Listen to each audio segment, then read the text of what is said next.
AP జైళ్ల శాఖ DGP Anjani Kumar మంగళవారం తిరుచన్నూరు శ్రీ పద్మావతి అమ్మవారిని కుటుంబ సమేతంగా దర్శించుకున్నారు. వారికి ఆలయం వద్ద సూపరింటెండెంట్ ప్రసాద్, సిఐ సునీల్ కుమార్, అర్చకులు ఆలయ మర్యాదలతో స్వాగతం పలికి దర్శన ఏర్పాట్లు చేశారు. వారు అమ్మవారిని వీఐపీ బ్రేక్ దర్శన సమయంలో దర్శించుకుని మొక్కులు తీర్చుకున్నారు.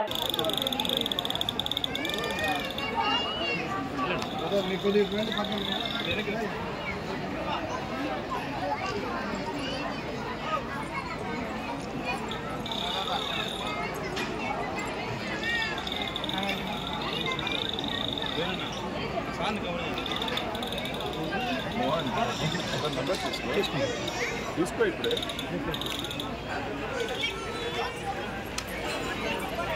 బాబు